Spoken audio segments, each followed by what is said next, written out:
Bueno, seguimos aquí en esta serie de programas con Pablo Torres, Sifu, monje Shaolin. eh, ¿cómo traduce eso? ¿Nos recuerda, por favor, Pablo, cómo traduce eso en la nomenclatura occidental, experto en neurociencia Ciencia, ajá, correcto. Sí, y en experto comportamiento en humano? comportamiento humano y neurociencia, y dentro del contexto oriental soy un Sifu, en teoría considerado un maestro, en teoría. Excelente. Terminamos el programa de hace 8 días con el tema de esas adicciones que tienen que ver con el estrés, de cómo el cerebro hace para opacar, para callar, para mimetizar esa sensación de estrés. Y hablábamos de las redes sociales unido a la nicotina y unido A la a, tecnología. a la tecnología. Desarrollemos eso un poquito hoy antes de seguir adelante, por favor. Como veíamos en el programa anterior se inicia hablando sobre el estrés y lo que desencadena el que el estrés quede todo el tiempo engatillado. O sea, todos referimos a estrés en un momento porque se necesita. Está la palabra distrés y está la palabra estrés. Y ponemos el ejemplo del carro en que tenía que ser sometido en el momento que metía el acelerador, que la máquina se iba al máximo y ya, eso todo lo referimos. El problema es cuando se queda engatillado el sistema. Ahora, ¿dónde engancho con el programa anterior? La mayoría de las personas quedan enganchadas, engatilladas, hiperproduciendo adrenalina, entrando en efectos de hipervigilancia, entrando en efectos de nutrición, entrando en efectos de inhibición del sistema inmune y finalmente ese es un cóctel perfecto para enfermarse. Física, emocional, mental, social, económicamente es un cóctel perfecto porque mi vida depende de mis decisiones y de mi capacidad de acción. Y si mis decisiones están aturdidas y mi capacidad de acción está aturdida, pues obviamente voy a tener efectos muy, muy adversos en mi vida diaria. Y es una bola de nieve. Muy bien. Entonces, ¿qué ocurre? Cuando al ser humano ya se le salió completamente de control esa situación de engatillado el estrés, el individuo se automedica. Así textualmente se llama en neurociencia, automedicación. Y existen dos tipos de automedicación. La automedicación química, química como tal, consumir alcohol es un químico, se automedica, consumir cigarrillo es un químico, se automedica, consumir psicoactivos como marihuana, LSD, cocaína, o sea, todos estos psicoactivos, es una versión de automedicación, es química, o están las automedicaciones psicológicas. Entonces, cuando el individuo se adhiere a algo psicológicamente y siente que a través de eso es su salvación y que eso lo tranquilizará, eso es una automedicación psicológica, pero sigue siendo una adicción. ¿Para qué? Para que el cerebro hiperproduzca una sustancia que para él es importante, se llama dopamina. Se llama dopamina. ¿La Y pornografía tiene que ver con eso, Pablo? muchísimo, muchísimo porque es una versión de sexo. O sea, el individuo se automedica a través del sexo, ya sea por la interacción, o sea, por interactuar con otras personas o porque lo haga vía visual, sigue siendo sexo. Es una versión de sexo y es una versión de automedicación para que el cuerpo hiperproduzca dopamina. Entonces, hay muchas, muchas versiones de automedicación. De hecho, se plantea que de 10 individuos, 9 son adictos. La pregunta es, ¿adicto a qué? Bien. Pero es adicto. La pregunta es adicto. En las escuelas esotéricas o en las escuelas emocionales le llaman apegos, pero sigue siendo adicción. Sigue siendo adicto. Adicción, por ejemplo, también a las relaciones, ¿no? Porque muchas personas también son adictas a una relación sentimental con un tipo de personas que lo que hace también es maltratarlas, ¿no? También cabe eso ahí. Sí, lo que pasa es que el cuerpo, mire lo que necesita el cuerpo para sentir que las cosas van bien. Mire lo que necesita el cuerpo y el cerebro. Lo primero que una persona necesita es nunca sentir dolor, porque la ausencia de dolor le da la sensación de poder. ¿Sí? Entonces vamos a suponer que yo voy a entrar en un conflicto de choque, o sea, voy a pelear con alguien, puño, puños y patadas. Y a mí cada vez que el otro me toca me duele, por defecto me hace vulnerable, por defecto me hace débil porque mi umbral de dolor es muy bajito. Pero el individuo que siente que lo pueden golpear, le pueden hacer de todo, lo pueden tirar y no le duele, eso le da una sensación de poder absoluta. Entonces, lo primero que los individuos buscan en su vida diaria es no sentir dolor, desaparecer el dolor. Y porque eso les da sensación de poder, sensación de soy invulnerable a lo que sea. Si siente dolor, por defecto siente miedo. Si no siente dolor, no siente miedo. Es más o menos lo que hay detrás de eso. Entonces, ¿qué hace el cuerpo para solucionar este tipo de temas de dolor? Hiperproduce una sustancia que se llama endorfinas. Entonces, para yo producir endorfinas, yo tengo que ser sometido a situaciones de dolor. Entonces, bajo situaciones de dolor, produzco endorfinas. Entonces, el individuo no es adicto al dolor, es adicto a la endorfina. Entonces, es cuando usted verá deportistas llevarse al máximo y golpearse y alzar y no sé qué, porque hiperproducen endorfinas. Son adictos a la endorfina, que es un anestésico natural del cuerpo. Ese es un tipo de sustancia. Pero para producir esos niveles de endorfinas necesita adrenalina. Entonces hace un cóctel entre adrenalina e endorfinas. La endorfina da la sensación de euforia, o sea, me voy a parar ante que sea. Y como no siento dolor, soy súper poderoso. El macho alfa malo que por donde camino no nacen flores. Es más o menos lo que significa eso. Y en las relaciones, digamos, interpersonales, digamos, de pareja, cuando una persona busca relaciones o está metido en relaciones, una mujer, por ejemplo, que el esposo la golpea y la maltrata y no sé, y está ahí, Es eh, por eso. ok, Es porque ella es adicta a las endorfinas y entonces después de la experiencia de dolor viene la experiencia de calma, de tranquilidad, de droga a través de las endorfinas. Y se vuelve vicioso, porque la próxima vez necesita más dolor. Si antes claro. era este poquito dolor, la próxima vez necesita más dolor. Entonces necesita a alguien que le produzca dolor. Es muy extraño cómo el cerebro funciona alrededor de eso, en que desde afuera la lógica es que no lo haga, pero su cerebro es adicto a las endorfinas, es lo que está diciendo, y a la adrenalina, es adicto. La Interesante. otra sustancia que produce adicción impresionante es la dopamina. ¿Y qué produce la dopamina? Mucho, pero mucho, pero mucho placer. Mientras las endorfinas producen la sensación de poder porque no hay dolor, la dopamina es un placer infinito. De hecho, los momentos en los que más se produce dopamina, o sea que el cerebro queda completamente inundado de dopamina, es el orgasmo. Por eso la experiencia sexual para el ser humano es tan vital, porque a través de la experiencia sexual, él tiene orgasmos y a través de los orgasmos lo que ocurrió fue que su cerebro se llenó completamente de dopamina. Entonces él no es adicto al sexo, es adicto a la dopamina, pero podría ser también viendo pornografía. Entonces no es adicto a la pornografía, es adicto a la dopamina.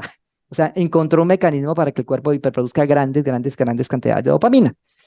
Y eso se vuelve un cóctel entre dopamina más adrenalina. Entonces, los deportistas extremos, ese deportista que se para en el borde de un precipicio con un paracaídas y que se toma una decisión inesperada o una mala decisión le puede costar la vida, él lo que está usando es adrenalina más dopamina para tirarse y después de que se tira y la logra, él se siente absolutamente satisfecho y la próxima vez necesita algo más peligroso para producir dopamina y adrenalina. Y se vuelve adicto a los deportes extremos. Pero en realidad lo que está diciendo es que por medio del deporte extremo hiperproduce grandes cantidades de endorfinas y de adrenalina más dopamina. O sea, es muy, muy químico lo que hace el cuerpo.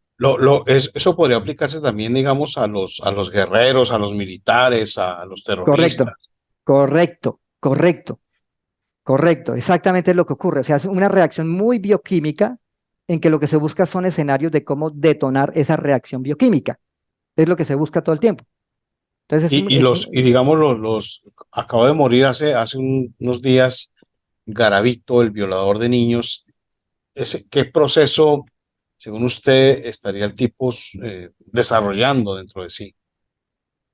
mire, hay un concepto que yo manejo mucho dentro del comportamiento humano que se llama reafirmar la existencia. Se llama así, reafirmar la existencia. Entonces, todo el tiempo yo como organismo vivo, necesito reafirmar que estoy vivo. Es lo que significa eso.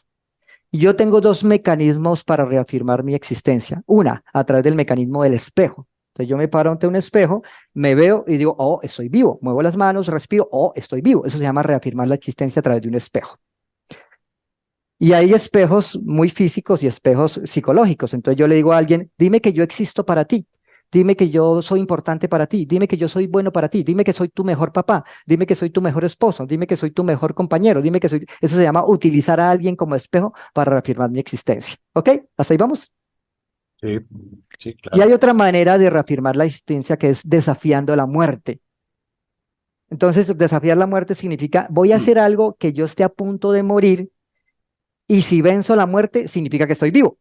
Entonces, reafirmo mi existencia desafiando a la muerte. Son dos mecanismos para reafirmar la existencia. Por eso las personas dicen, necesito algo que me desafíe, necesito algo más complejo. Lo que estoy diciendo es, necesito desafiar la muerte, porque si venzo la muerte, estoy vivo. Es lo que significa eso. Son dos mecanismos psicológicos en el individuo. Entonces resulta que cuando, en este caso, un individuo como Garavito comete una serie de situaciones que socialmente son muy complejas, muy delicadas, como agredir a unos niños y que él nunca sintió que hizo nada malo, él lo que hizo fue que a través de un mecanismo de agresión, o sea, de desafiar la muerte, reafirmó su existencia, porque cada vez que él agredía a un niño, existía el riesgo de, el peligro de que sus papás lo supieran, de que las autoridades lo tomaran, de que algo podía pasar. Entonces él todo el tiempo desafió, reafirmó su existencia desafiando la muerte y hasta el último instante lo logró, porque incluso a raíz de eso se volvió famoso, a raíz de eso más que nunca se hizo visible y a raíz de eso pudo crear un discurso de que había entendido la vida y que pedía perdón. Eso es una forma de reafirmar la existencia, solo que tiene, visto desde el contexto social, pues hay una cantidad de efectos sociales que derivan en escenarios éticos y escenarios morales, pero lo que hizo psicológicamente fue eso. Químicamente, podríamos decir, además de Sí, psicológico. él se vuelve adicto a un químico en que él no dice soy adicto a la dopamina, no dice soy adicto a la endorfina, soy adicto a un comportamiento que hace que yo produzca eso, es lo que significa eso. Por qué los violadores de niños prácticamente no tienen cura? Porque es una adicción. O sea, usted hable con una persona que sea adicta y de verdad es un tema muy complejo el que sea adicto a la cocaína, a la morfina, es muy complejo salir de esa adicción porque el cerebro queda atrapado. Pero es cuestión también de conocimiento, pero ¿por qué el cerebro a veces dice, a veces se niega a la evidencia que se le está presentando? Bueno, hay una adicción, pero ¿cómo se corrige ese tipo de adicciones hablando del tema, por ejemplo, de eso, de esos vicios? Bueno, voy a explicarlo lo más simple posible, ¿ok? Voy a explicarlo lo más simple posible. Mire, todos los seres humanos a nivel de función cerebral referimos tres estados. Todos, o sea, no se salva a nadie, incluyéndome a mí. Tres estados. El número uno se le llama estrés postraumático. Ok. ¿Y qué significa estrés postraumático? Un evento pasado, ocurrió hace 5, 10 años, 20 años, la semana pasada, esta mañana, si hablamos del día, pero que mi cerebro continúa sintiendo que es presente. Entonces, hay personas que refieren estrés postraumático, vamos a ponerlo en porcentaje, de un 5%. Ay, mi papá cuando niño no me dio helado de chocolate. Sí, listo. Mi papá no me dio chocolate. Es 5%, no me afecta mi vida, ¿sí? Pero está el que fue a una guerra, el que fue víctima de un secuestro, el que fue víctima, ese estrés se supera la zona del 70% y su vida es un desastre. Porque una vez que la persona refiere estrés postraumático, por defecto refiere hipervigilancia y todo lo que desencadena, ¿ok? Entonces, ¿cómo hace el individuo para controlar estas situaciones de estrés? Se automedica. En neurociencia no se habla de adicciones, en neurociencia se habla de automedicación.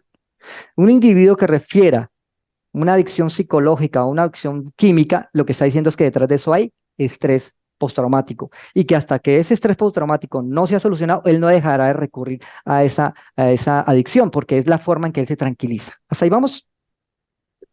Entonces el tema de las adicciones no se aborda como se aborda actualmente, que es alejando al individuo de esa fuente de su adicción, sino entendiendo qué hay detrás a nivel de estrés postraumático y tratar el tema de estrés postraumático.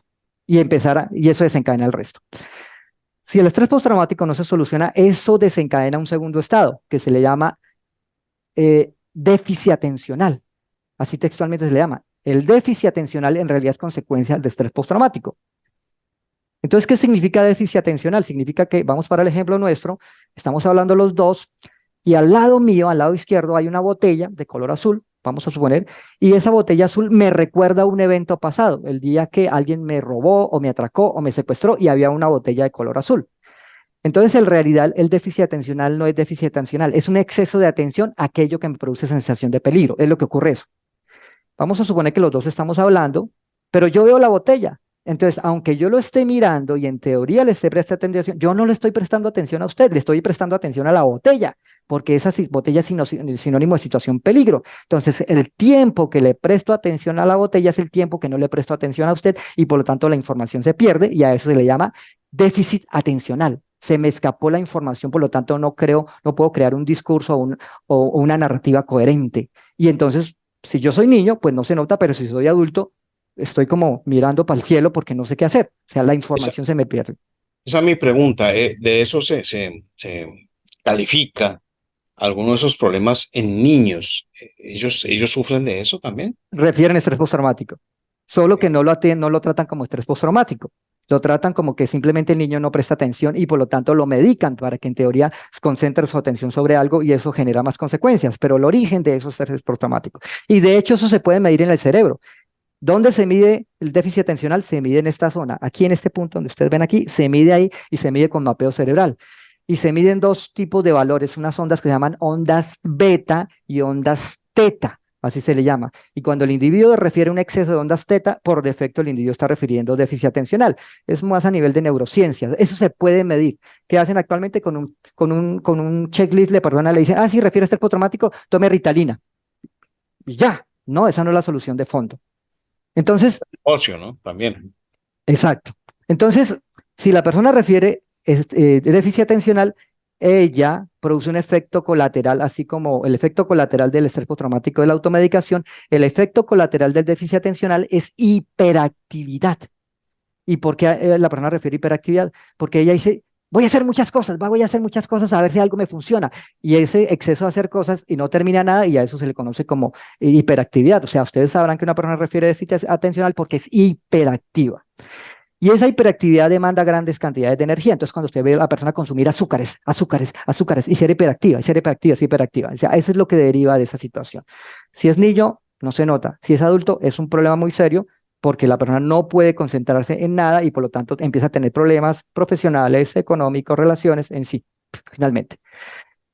El tercer estado que cualquier persona refiere, incluyéndome a mí, se le llama comportamiento obsesivo compulsivo. Es el tercer estado. Entonces, ¿qué ocurre? Mi vida es un desastre. No le puedo prestar atención a nada. Nada. Entonces, ¿yo qué hago? No me voy a concentrar en una sola cosa y me vuelvo obsesivo con una sola cosa. Y a eso se le llama un comportamiento obsesivo compulsivo. Me concentro en una sola cosa y me apago del resto de las realidades porque necesito resultados en mi vida. Entonces, a eso se le conoce como comportamientos obsesivos compulsivos, TOC, y eso deriva en un estado que se llama espectro autista. No estoy diciendo que se vuelva autista, se le llama espectro autista, que se llama espectro de aislamiento. Entonces, cuando usted ve a una persona concentrada y se aísla de su entorno, se llama espectro autista. Y en el momento que hace espectro autista, ahí sí la vaina se complicó, porque su vida depende de la capacidad de interrelacionarse, de sumar información para generar un resultado. Y eso se le conoce como espectro autista. Entonces, primero es estrés postraumático. Segundo, déficit atencional. Tercero, comportamientos obsesivos compulsivos. Eso tiene que ser tratado porque si no la vida del ser humano se le vuelve cuadritos. Y entre más se le vuelve a cuadritos, más estrés, más adrenalina y un ciclo vicioso hasta que eso desencadena algo mucho más delicado o más complejo.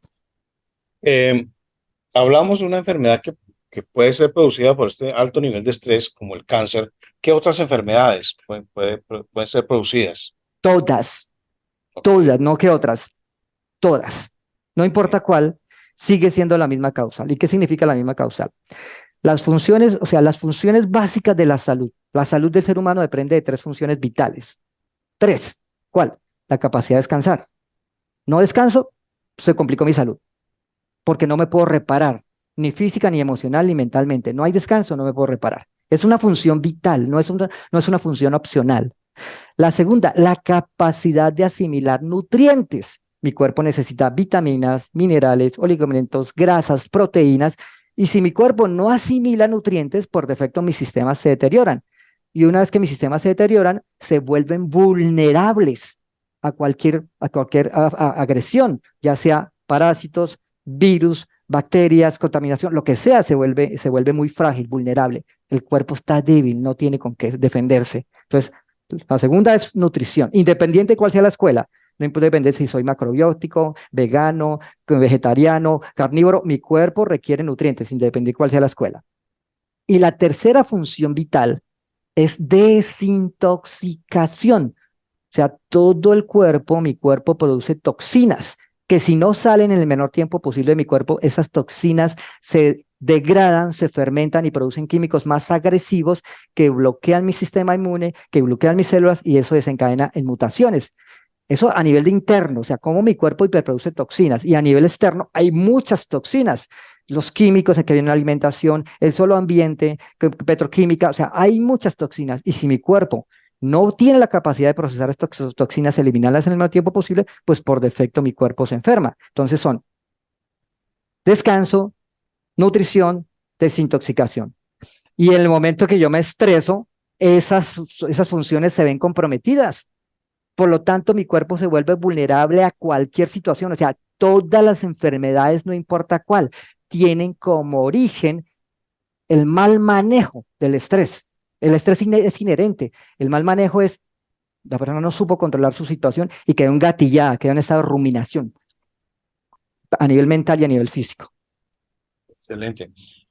Bueno, esto va para un tercer programa sobre el mismo tema. Quisiera, Pablo, si es posible que en el próximo habláramos más usted mencionó algo de cómo le funciona a uno la vida, puede ser la vida sentimental, bla, bla, bla, pero en la vida práctica, digamos, en el mundo de los negocios, en el mundo de esas transacciones comerciales, ¿cómo afecta a un agente de bolsa, alguien de los Bitcoin, todo ese tipo de cosas? ¿Cómo afecta esto? ¿Cómo se puede, digamos, sanar o mejorar esta parte? Entonces, quisiera que habláramos en el próximo programa sobre el Pero tema. le voy a sugerir algo. Como Sí, llevamos dos programas hablando de la situación más de una posible solución, voy a dar un pequeño tip, ¿les parece? sí, Para que lo empiece a trabajar. claro. Un pequeño tip. Mire, hay una respiración que se llama respiración tumo. Respiración tumo, así se le llama. ¿Y en qué consiste la respiración tumo? La respiración tumo consiste en inhalar y exhalar 30 veces profundo. O sea, hago 30 conteos. 30 conteos. Y en el conteo número 31 exhalo profundo. Voy a suponer que hago el último conteo, el conteo 30. Entonces, y expulso completamente el aire. Completamente, que quede en vacío. Y allí duro la mayor cantidad de tiempo posible en vacío. Vamos a suponer que duro 30 segundos sin aire. Y a los 30 segundos inhalo profundo. Y retengo el aire durante 20 segundos. Lo ideal es que pueda incrementar los tiempos, que pase de 30 segundos a un minuto en vacío. Y dure un minuto en vacío y luego inhalo inhalo y contengo el aire durante 20 segundos. Y lo ideal es que esta sesión completa de 30 inhalaciones y 30 exhalaciones, más la exhalación, más la inhalación, es una repetición, yo le llamo un ciclo, lo repita mínimo 30 veces, una vez al día. Y algo tan sencillo como esto, puede hacer que los niveles de estrés enfermizo empiecen a reducirse considerablemente. Hay más herramientas, pero una tan sencilla como esta les puede ayudar muchísimo. De usted.